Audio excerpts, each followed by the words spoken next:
O coronavírus é um vírus que vem dos animais, né? Ele infecta somente mamíferos. Normalmente ele infecta, então, gado, camelo, gato. E no caso desse coronavírus, ele veio proveniente do morcego, e o morcego infectou um outro animal chamado pangolim, que é tipo um tatu, muito comum na China, né? E na verdade foi o pangolim que transmitiu para o homem, provavelmente, e isso aconteceu num mercado na China chamado o mercado de Wuhan, né? Uma cidade de Wuhan, que é a capital da província de Hubei. E desse mercado, então, se disseminou por toda a China e agora, infelizmente, por todo o mundo, sendo caracterizado, então, uma pandemia.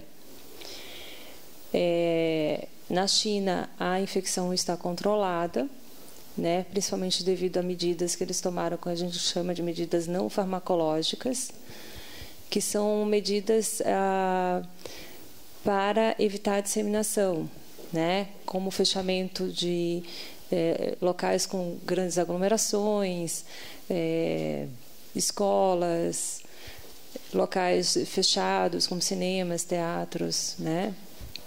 Então, essas medidas que foram adotadas pela China foi o que realmente surtiu efeito. Na Itália, a Itália começou um pouco tardiamente isso, né? Então, provavelmente por isso que tomou as proporções que tomou. E a Itália também, por ser um país com pessoas de longevidade, acabou afetando mais, porque o coronavírus ele afeta mais as pessoas com mais de 50 anos e que têm comorbidades, como pressão alta, diabetes, problemas cardíacos, problemas respiratórios. Então, essa é a população que pode ser mais afetada pelo coronavírus. A transmissão do coronavírus se dá por gotículas. Então, as gotículas elas são produzidas através da tosse, da fala, e precisa ter um contato próximo, um contato com menos de 1 metro, 2 metros. Então, precisa ser um contato próximo e pela tosse o espirro. Como a pessoa também que tem o coronavírus pode passar a mão no olho, passar a mão no rosto, ou autossir, botar a mão na boca, né, ou no nariz, a mão também pode ser um veículo.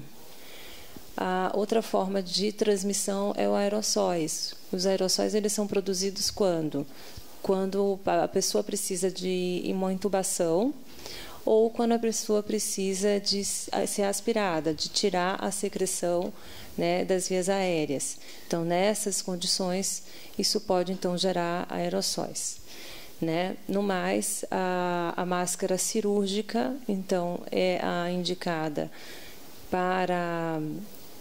principalmente para a pessoa que está com o vírus, né? Porque a gente evita então a produção da gotícula, que a gotícula seja um veículo de transmissão. E o profissional de saúde em ambiente hospitalar que entrar em contato com esse paciente, o ideal é que ele use a máscara N95, né, porque ele pode necessitar de intubar esse paciente, então por isso a gente indicaria essa máscara. E no caso de não necessitar de ser um contato mais curto e até em um ambiente, um paciente que está estável, até o profissional da saúde também pode estar utilizando a máscara cirúrgica. A pessoa também deve estar paramentada com um avental impermeável e luvas. E, além disso, óculos de proteção também. Tá? Isso para a pessoa do profissional de saúde que vai entrar em contato com esse caso suspeito ou confirmado de coronavírus. A letalidade do coronavírus. O coronavírus, então, ele tem uma letalidade hoje estimada em torno de 2%. Só para se comparar, né, a letalidade dos outros 2 coronavírus que aconteceram em 2002 foi em torno de 10%, e em 2012, que foi outro surto de coronavírus que aconteceu nos Emirados Árabes, foi em torno de 30%. E do ebola, em torno de 50%. né?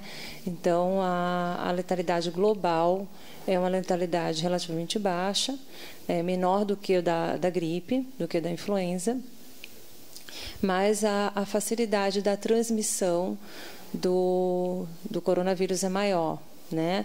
Então, uma pessoa com gripe, ela transmite para uma pessoa. A pessoa com coronavírus tipo 2 transmite para 2 pessoas. Então, ela tem essa questão da facilidade de transmissão. E daí essa nossa preocupação.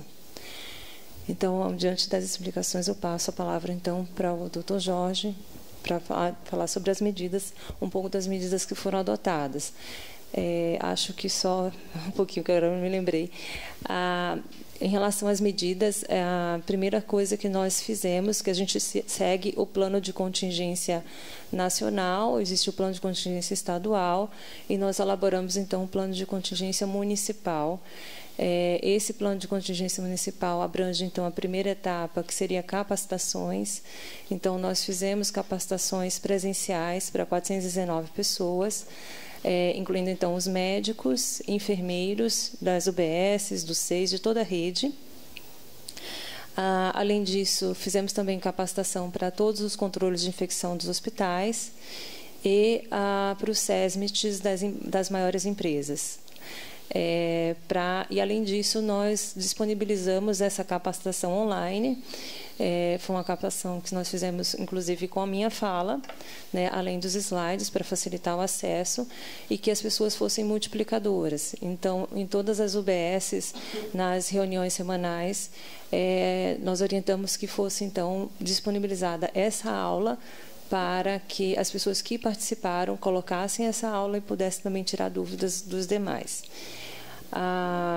Nós também, então, incluímos um telefone funcional com WhatsApp para facilitar o acesso às UBSs, aos hospitais, e ele funciona 24 horas. Então, isso é para que as pessoas possam tirar dúvidas, principalmente nos hospitais, onde a gente percebe que existe maior número de dúvidas. Nós também fizemos a comunicação, né? Então, nós colocamos dentro da página da Secretaria da Saúde no Face orientações sobre a etiqueta respiratória, a higienização das mãos, inclusive vídeos também com essas orientações. Nós fizemos também para e-card, para divulgar em Instagram, em WhatsApp também essas orientações, folhetos também explicativos, que foram distribuídos em todas as UBSs. Também, quando a pessoa é notificada para a vigilância epidemiológica, essa pessoa já é orientada com relação ao isolamento domiciliar. Inclusive, nós elaboramos um termo de comprometimento do isolamento, que a pessoa assina, estando ciente, inclusive, da penalidade que isso pode acarretar caso ela não siga o isolamento. Também entregamos à pessoa um guia de orientação, que é o guia do próprio Ministério da Saúde sobre os cuidados domiciliares que elas têm que adotar. Principalmente de não compartilhar nada com ninguém, e ao sair do quarto usar a máscara cirúrgica. E nós fornecemos a máscara cirúrgica para essa pessoa, né, para que ela não circule na própria casa e não dissemine a infecção para os seus familiares. E também nós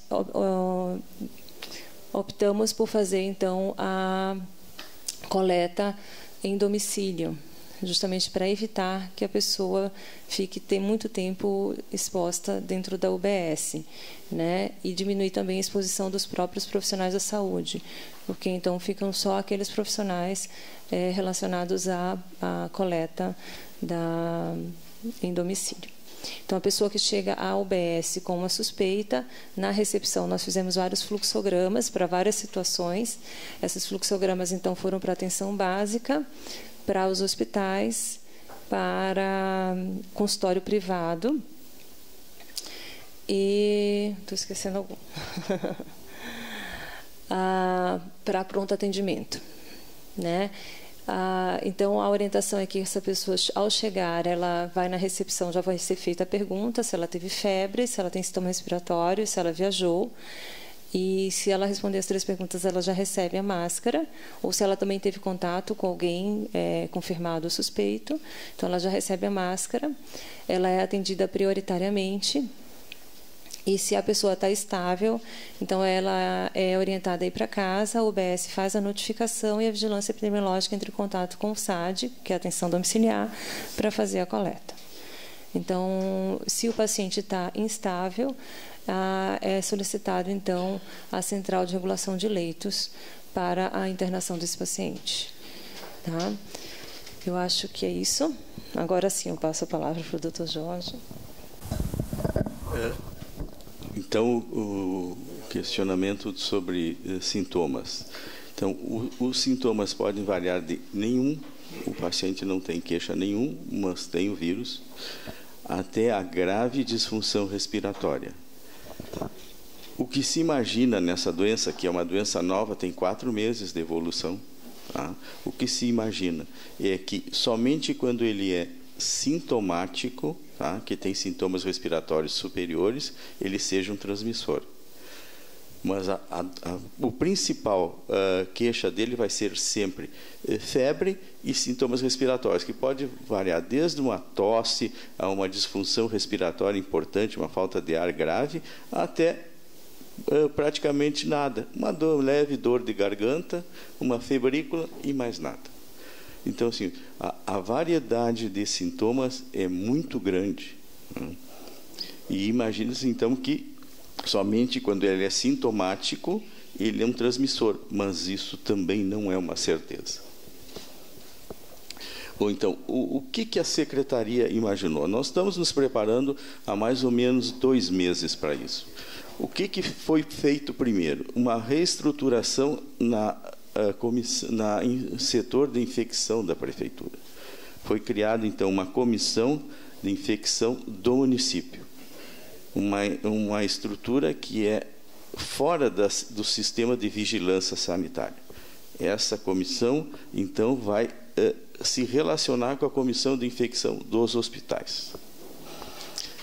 Ela foi composta por uma médica infectologista e uma enfermeira. Em seguida, o que a gente tenta... Como o Ministério da Saúde priorizou a atenção básica para combater a virose, o que a gente tentou fazer? Aumentar o número de médicos nas UBSs. Nós estávamos com um impedimento legal, porque tem um concurso em vigência.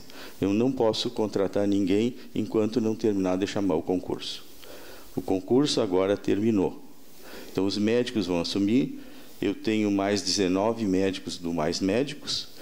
Quando todos eles assumirem, a gente vai verificar aonde que está a falta de médicos e vamos contratar. A ideia é que eu tenha todas as equipes completas nas UBSs e algumas UBSs escolhidas, que com o programa Médicos na Hora, vão ter um horário estendido.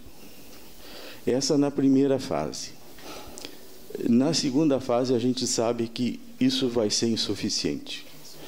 Nós vamos, então, montar uma estrutura para receber somente os pacientes com queixas de coronavírus. Uma unidade fora das UBSs e fora das UPAs. A ideia é que o UPA não atenda essa patologia. Evitar ao máximo, para não contaminar os outros pacientes. Então, a segunda etapa foi fortalecer as internações hospitalares. O que eu vou precisar?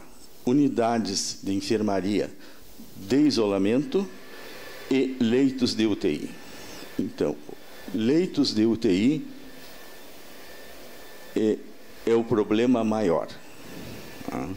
É uma estrutura cara, complexa e que exige um investimento muito grande. Então, assim, a ideia é que se crie 13 novos leitos de UTI, fora do que a gente já tem. A rede do SUS tem 30 leitos. Seriam criados mais 13. Se isso não for suficiente, pode-se criar emergencialmente até 20. Mas esses 20 vão ser difíceis de se colocar em funcionamento, porque provavelmente vai faltar material, ventilador, monitor, que é o que aconteceu nos outros países. Então, a gente está se preparando para uma situação grave. Se vai acontecer, isto é difícil de dizer com certeza. Não, vai acontecer assim. Não, provavelmente sim, mas não tem garantia nenhuma de que vai acontecer isso. Então, o problema nos países Itália, China, foi a UTI, a falta de UTI. Por isso eles tiveram aquela mortalidade enorme. E as pessoas também têm que continuar com seus hábitos de higiene aqui. Cobrir o rosto com o cotovelo quando tossir, levar seu frasquinho de gel, tocou, saiu do ônibus, higieniza as mãos. As pessoas têm que continuar conscientizadas que elas vão ter que manter esses hábitos por um bom tempo. Tudo que a gente está fazendo é para retardar a disseminação do coronavírus. É esse o objetivo, é retardar. Esse retardar vai trazer para a população um sofrimento. Isso não tem como evitar. Isso vai acontecer. As pessoas vão ter alterações intensas da rotina dela. Mas é a única maneira de diminuir a disseminação e que eu tenha um número de casos que a minha rede consiga atender. Se isso não acontecer, vai ter gente nos corredores. Então, a conscientização da população é o mais importante.